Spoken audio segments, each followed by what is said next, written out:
અંતિમ સમય હતો અને એ અંતિમ સમય અંતર્ગત આજ દુર્યોધન આમ અંતિમ ક્ષણ ગણી રહ્યા હતા અને એ સમયે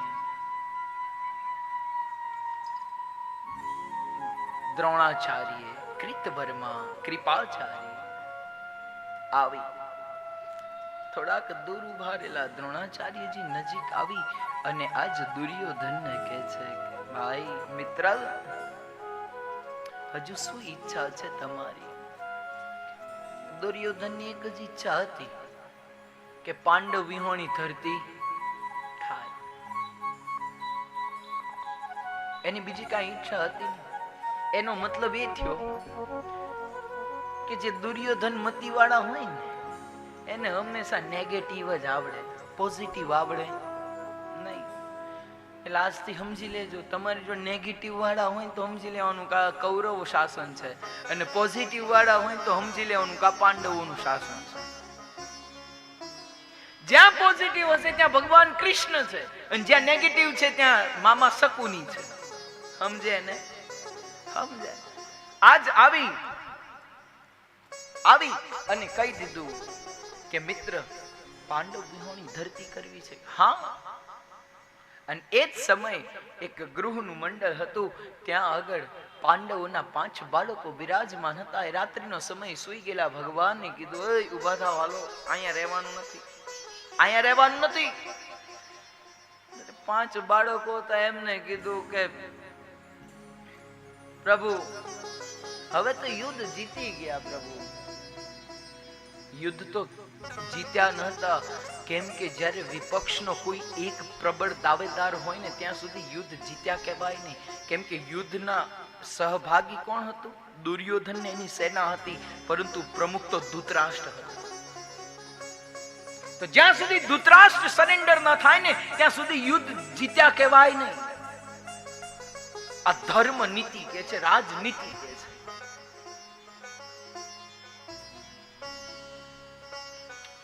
પાંચ બાળકોને કીધું, ભગવાન હવે તો પ્રભુ યુદ્ધ જીતી ગયા, હવે શું કરવા, શાંતિથી હુવા દો. ભગવાનને તો ખબર હતી કે હવે આનું પરિણામ શું છે. ભગવાન ત્યાંથી નીકળી અને જ્યાં પાંડવોનો કક્ષ હતો, પાંડવોને ત્યાં જઈ અને કીધું કે ચાલો, આપણે અહીંયા રહેવાનું નથી. પાંડવોએ કાંઈ ભગવાનને પૂછ્યું નહીં. જ્યાં પ્રભુ લઈ જશે ત્યાં સારું લઈ જશે. એટલે જ કહે છે ને, કૃષ્ણ તમે છો મારા જીવન રથના સારથી. કૃષ્ણ તમે છો મારા જીવન રથના સારથી. બસ એમને સારથી ભગવાનને બનાવ્યા. ભગવાન જાય જ્ઞાન ગીતા ઉપદેશ મુજને, જ્ઞાન ગીતા ઉપદેશ મુજને, અને બનાવજો પરમાર્થી મારા જીવન રથના સારથી. પ્રભુ તમે છો મારા જીવન રથના સારથી. આજે પાંડવોએ ભગવાનને પકડી અને ભગવાનને પાછળ ગયા. બીજી બાજુથી દ્રોણાચાર્યજી આવે. 5 અસ્વસ્થતામાં દ્રોણાચાર્યજીના દીકરા અસ્વસ્થતામાં આવે. 5 બાળકોના ધરતી મસ્તક જુદા અને હુંડલો ભર્યો, અને હુંડલો ભરી અને સીધા દુર્યોધન જ્યાં હતો ત્યાં આગળ હુંડલો મૂક્યા. આ દુર્યોધને કીધું, લાવો. આમ હાથમાં લીધી, ખોપડી ફાટી ગઈ. બીજી એમ 5 ખોપડી ફાટી. દુર્યોધને કીધું કે મિત્ર, આ પાંડવોના મસ્તક ન હોઈ શકે. આ તો પાંડવોના જે પુત્ર હતા એના તું મસ્તક લાવ્યો છે. અને ત્યારે થોડોક શોક થયો.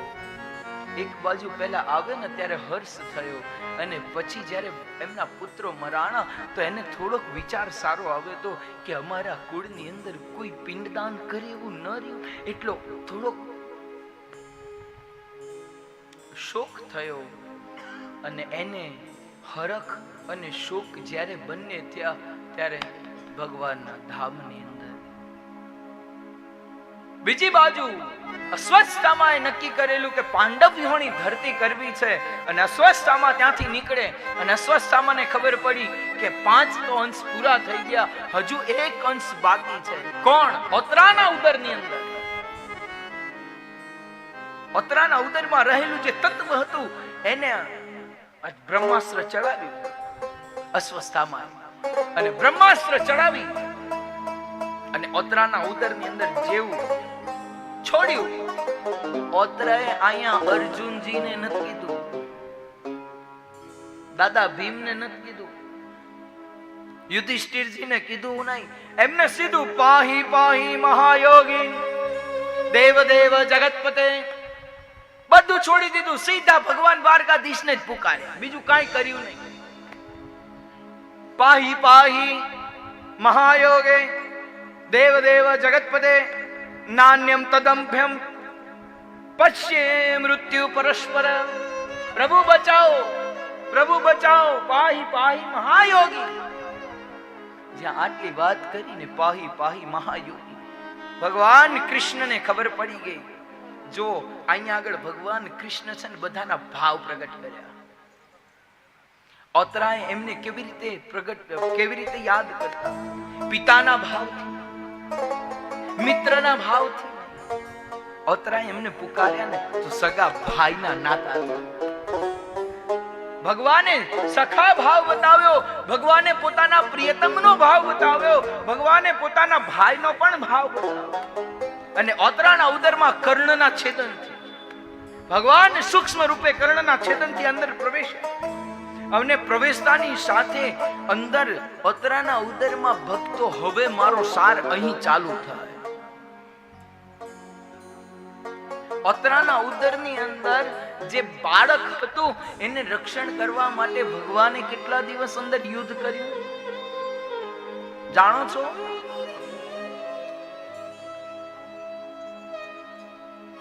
કોઈ નથી જાણતું? કાઈ નહીં, જણાવી દઉં.